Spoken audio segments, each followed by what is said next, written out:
Bonjour tout le monde, il me fait plaisir de vous accueillir sur ce balado. Mon nom est Jacques Brouillard. Dans ce balado, nous allons réfléchir, méditer sur différents versets bibliques que le Seigneur me met à cœur de prendre en note depuis quelques années, afin de nous faire grandir dans la foi, afin d'aller saisir les promesses de Dieu, afin d'aller prendre les encouragements qu'on a besoin pour continuer puis poursuivre notre marche chrétienne.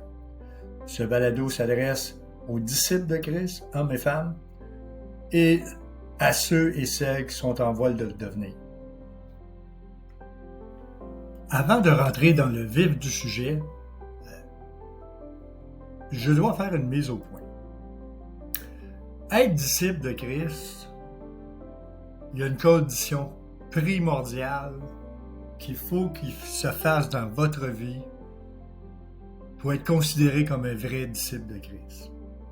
On voit ça dans Jean 3,5 où Jésus, parlant à Nicodème, lui a dit « En vérité, je te le dis, si un homme ne naît d'eau et d'esprit, il ne peut entrer dans le royaume de Dieu. Ce qui est né de la chair est chair, et ce qui est né de l'esprit est esprit. Ne t'étonne pas que je t'ai dit, il faut que vous naissiez de nouveau. » Il faut que vous réalisez que dans notre monde, il y a 3 types de personnes. Il y a le type né de nouveau, il y a le type athée, incroyant, et le type religieux. Tu peux appartenir au type religieux, te considérer comme disciple de Christ, mais si tu n'as pas passé par l'expérience de la nouvelle naissance, tu es juste un homme ou une femme religieuse, avec une connaissance biblique. Tu n'as pas le choix. Il faut que tu passes par ce miracle de Dieu dans ta vie pour débuter ta marche comme disciple de Christ. Souvenez-vous des paroles de Jésus quand il a dit il y en a qui vont dire « Seigneur, Seigneur, n'avons-nous pas prophétisé en ton nom? N'avons-nous pas prié en ton nom? N'avons-nous pas imposé les mains aux malades en ton nom? » Jésus donne comme réponse « Retirez-vous de moi, vous qui commettez l'iniquité, je ne vous connais pas. » J'ai paraphrasé ça, mais c'est ça que ça veut dire. Donc, si tu n'es pas né de nouveau, tu ne peux pas avoir le titre de disciple de Christ. Tu peux me demander comment faire pour être né de nouveau. Ben, c'est pas compliqué, mon ami. Ça passe par la repentance.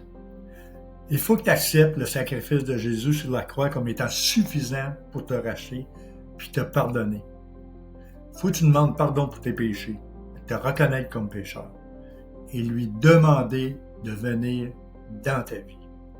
C'est à ce moment-là que Dieu va faire le premier miracle de toute ta vie, te faire naître de nouveau afin que tu puisses voir son royaume.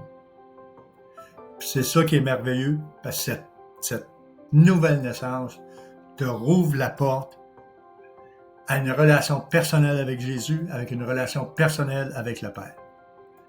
Imagine ce miracle qui vient directement de Dieu, va t'ouvrir la porte du paradis, va t'ouvrir la porte pour une éternité dans la présence de Dieu, dans la présence de Jésus. Tu n'auras pas assez de mots pour décrire la joie qui va t'envahir quand tu vas traverser le rideau du temps, quand tu vas te retrouver dans la présence de ton Sauveur, puis que tu vas commencer à le louer, parce que tu as vu pour la première fois, tu vas voir la splendeur de sa personne réellement comme qu'il est. Puis c'est ça le miracle que Dieu fait dans ta vie en tant que disciple de Christ. Puis ça, ben c'est pas un rabbin, c'est pas un pasteur, c'est pas un imam, c'est pas un curé qui peut t'amener ce miracle dans ta vie.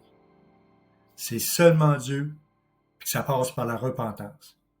Fait que mon ami, homme ou femme, si tu veux débarquer d'un de ces 2 groupes-là qui t'empêchent de voir la gloire de Dieu, qui t'empêchent d'expérimenter le miracle de Dieu, il faut que tu te repentes la repentance, ouvre la porte à de multiples bénédictions.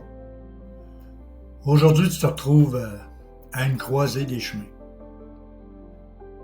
Tu as le choix entre continuer ta vie comme bon te semble, comme que tu as appris depuis que tu es tout petit, tout petite, à suivre tes propres voies, ou bien à marcher dans le chemin où ce que Dieu, par Jésus-Christ, te lance une invitation.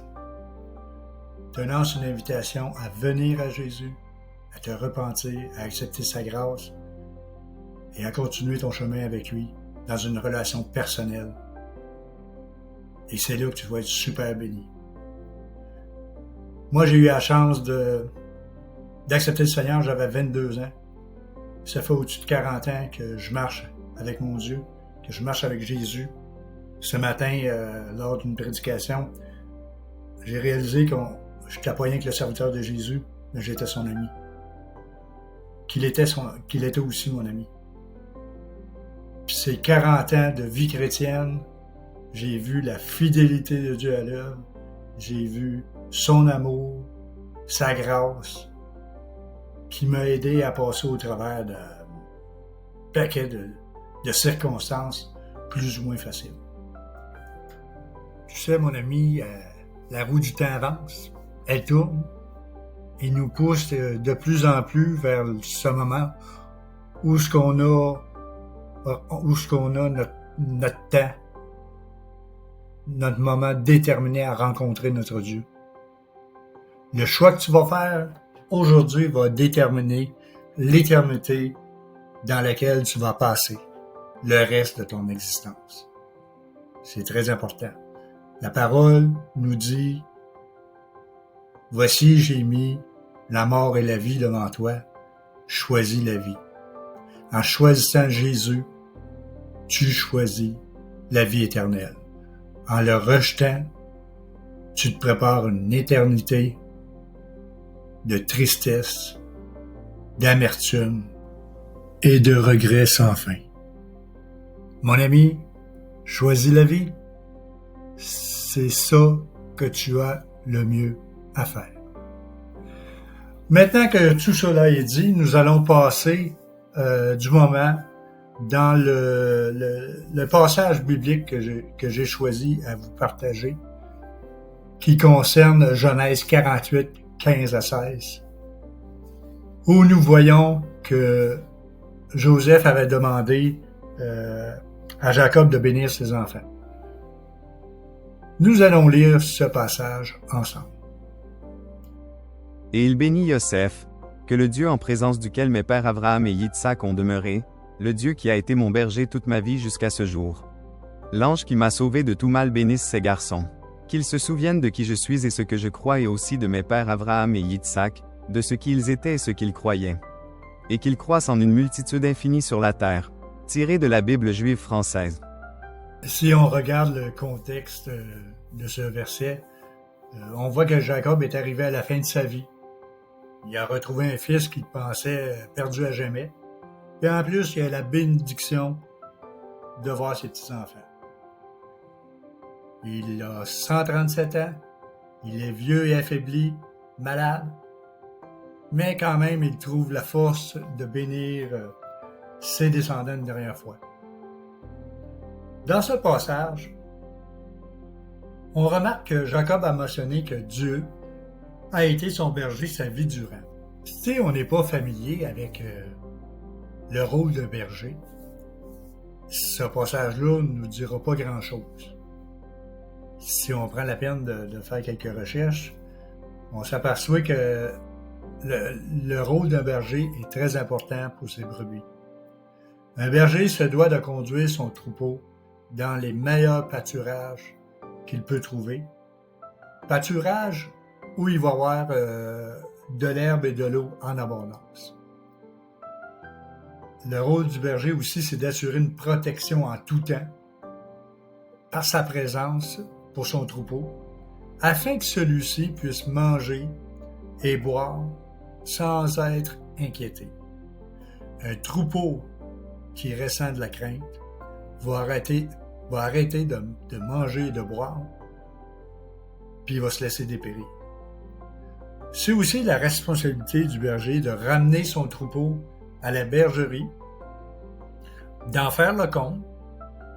Et s'il s'aperçoit qu'il en manque une, ben, c'est certain qu'il va mettre son troupeau en sécurité, puis qu'il va partir à la recherche de la brebis perdue. Et une autre de ses responsabilités, c'est de connaître chacune de ces brebis d'une façon particulière afin de déceler les particularités de chacune, leur caractère qui lui est propre, puis il va réagir selon les besoins de chacune d'entre elles.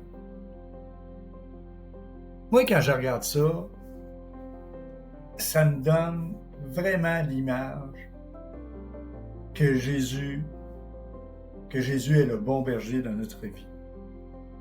Il prend le temps de nous connaître. Il prend le temps de prendre soin de nous, d'assurer notre protection spirituelle. Il prend le temps de subvenir à nos besoins, que ce soit physique, émotionnel, psychologique. Puis c'est pas pour rien qu'il se décrit dans la parole de Dieu comme étant celui qui est le bon berger. Puis il y en a un autre dans la parole de Dieu qui a reconnu que l'Éternel Adonai était un bon berger. C'est David, dans le psaume 23, où il décrit cette relation-là. Cantique de David. Adonai est mon berger, je ne manque de rien. Il me fait coucher dans de verts pâturages, il me conduit près des eaux paisibles. Il restaure mon être intérieur, il me guide dans des sentiers de justice, à cause de son nom. Même si je traverse un ravin d'ombre et de mort, je ne craindrai aucun mal, car tu es avec moi. Ton sceptre et ton bâton me rassurent. Devant moi tu prépares une table, face à mes ennemis tu oins d'huile ma tête, et ma coupe déborde. Oui, le bonheur et la grâce me poursuivront tous les jours de ma vie, et j'habiterai dans la maison d'Adonai pour toujours. Quel beau cantique qu'on retrouve dans la parole de Dieu. Et on peut voir la relation que David avait avec son Dieu. C'est une relation d'amour, de confiance. Puis c'est ça qu'on a besoin de développer tout au long de notre vie chrétienne. Une relation de confiance. Est-ce que cette relation va empêcher les épreuves de la vie de venir dans notre existence? Non. Parce que si vous remarquez dans le psaume, il est dit « Même si je traverse un ravin d'ombre et de mort, je ne craindrai aucun mal, car tu es avec moi. Ton sceptre et ton bâton me rassurent. » En plus de cela, on voit que David a ressenti que face à ses ennemis, Dieu prenait de l'huile et en déversait sur sa tête. Et l'huile dans la parole de Dieu, c'est toujours symbole de l'Esprit Saint. Puis c'est aussi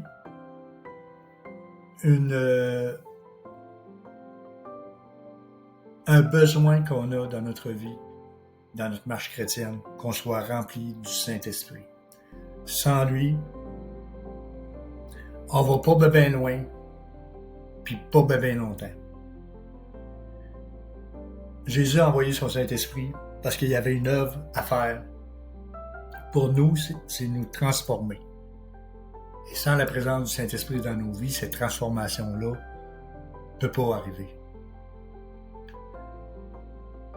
Puis si je regarde la fin du psaume, où que David écrit « Oui, le bonheur et la grâce me poursuivront tous les jours de ma vie. » Imagine, la grâce et le bonheur vont nous poursuivre en restant près de Dieu, en restant en communion avec Jésus, en communion avec le Saint-Esprit. Ça, là, c'est la plus belle promesse qu'on ne peut pas avoir. C'est merveilleux de pouvoir marcher à tous les jours dans la présence de Dieu. En terminant sur le thème du bon berger, nous voyons dans la parole de Dieu, dans la Bible, que Jésus lui-même déclare qu'il est le bon berger, qui prend soin de nous, de ses brebis, et qui a donné sa vie pour ses brebis. C'est ça qui est merveilleux. On ne peut pas avoir de meilleur berger que Jésus lui-même. Nous allons lire ce que Jésus dit de lui. Je suis le bon berger. Le bon berger donne sa vie pour ses brebis. Je suis le bon berger, je connais mes brebis, et mes brebis me connaissent comme le Père me connaît, et que je connais le Père. Et je donne ma vie pour mes brebis. J'ai encore d'autres brebis qui ne sont pas de cet enclos. Celles-là aussi, il faut que je les amène et elles entendront ma voix. Il y aura un seul troupeau et un seul berger. Vois-tu, c'est pas compliqué, la vie chrétienne. C'est d'accepter Jésus dans ta vie. C'est de marcher avec lui à tous les jours, dans une relation personnelle, dans la prière, dans la lecture de sa parole, afin de mieux le comprendre, de saisir les enseignements qu'il a à nous donner au travers de sa parole. C'est ça qu'il veut pour notre vie. Dans le livre de Michée 6:8, il est écrit « Être humain, on t'a déjà dit ce qui est bien, ce qu'Adonai attend de toi, rien de plus que de respecter le droit, d'aimer la fidélité et marcher dans l'humilité avec ton Dieu. » Et un des moyens que Dieu se sert pour te montrer à marcher avec humilité avec lui, c'est de lire sa parole. Plus que tu vas lire sa parole, plus que tu vas le comprendre, plus que tu vas l'aimer, plus que tu vas être capable de saisir des promesses, plus que tu vas grandir dans une confiance que Dieu est capable d'intervenir dans ta vie et qu'il est prêt à le faire, que ce soit au niveau de la guérison ou au niveau de te faire grandir dans la foi. Dans l'Épître aux Romains, il est écrit ceci. En d'autres mots, ne vous conformez pas aux habitudes du Olam Hazeh, ce monde. Au lieu de cela, laissez-vous transformer par le renouvellement de votre entendement, afin que vous connaissiez ce que Dieu veut. Vous comprendrez alors que sa volonté est bonne, satisfaisante et sûre de s'accomplir. C'est ça que Dieu veut faire au travers de toi, cette transformation par l'Esprit de Dieu, afin d'être capable de passer au travers de toutes les épreuves que la vie peut amener. Nous allons maintenant retourner dans Genèse 48, 15 et 16 pour conclure ce partage que j'ai avec vous. Un des souhaits de Jacob était, en parlant de ses petits-enfants, qu'ils se souviennent de qui je suis et ce que je crois, et aussi de mes pères Abraham et Isaac, de ce qu'ils étaient et ce qu'ils croyaient, et qui croissent en une multitude infinie sur la terre. Nous devons, en tant que croyants, en tant que filles et fils du royaume, avoir le désir de laisser à nos petits-enfants, à nos enfants et nos petits-enfants, le désir de grandir dans une communion avec le Seigneur. C'est ça le meilleur héritage qu'on peut laisser à nos enfants et petits-enfants. Ils ont besoin de ressentir la solidité de notre foi en action dans un monde de plus en plus chaotique. Ils ont besoin de voir les valeurs que Christ nous a transmises dans les détails de la vie de tous les jours. Ils ont besoin de nous voir prier ensemble, de nous voir intercéder pour chacun de la famille, mais aussi pour les amis et les voisins. Ils ont besoin de voir l'amour qui nous unit en tant que chrétiens et chrétiennes de notre temps. Ils ont besoin de voir que nous appartenons à une communauté solide dans la foi. Dans les années qui vont suivre, on va vivre sûrement des bouleversements qui vont affecter nos vies avant le retour de Jésus. C'est quoi les ajustements qu'on va avoir face à certaines épreuves auxquelles nous devrons faire face? Est-ce que nos enfants et petits-enfants vont voir notre foi à l'œuvre, notre confiance mise en Dieu sans faux semblant? Vont-ils voir l'amour envers les frères et sœurs dans le besoin, mis en pratique pour supporter ceux et celles qui seront les plus affectés par les crises qui viendront? Et à notre contact, est-ce que nos enfants et petits-enfants ressentent notre espérance vivante, enthousiaste du retour de Christ et de l'enlèvement des chrétiens? Sont-ils au courant que nous faisons partie de la dernière génération qui verront le retour de Christ, qui vont expérimenter l'enlèvement de l'Église? Ça, là, mes amis, là, il faut que ce soit quelque chose que vous partagez avec vos enfants et vos petits-enfants. Il faut avoir cette urgence envers eux de partager cette espérance qui est en nous. Sincèrement, je vous le souhaite de tout mon cœur, que vous puissiez partager avec passion et enthousiasme que Jésus revient, de préparer vos enfants et petits-enfants à cela, et qu'ils puissent eux aussi grandir dans cette espérance vivante qui nous garde prêts pour son retour. Voilà, c'est déjà la fin pour ce premier balado. Je veux en profiter pour vous souhaiter une belle semaine. Soyez bénis dans la présence de votre Dieu. Et on se donne rendez-vous pour un prochain balado portant sur un autre sujet de la parole de Dieu qui va nous faire grandir, va nous faire comprendre un petit peu plus un des aspects de notre Dieu. À la prochaine. Merci. Bye bye.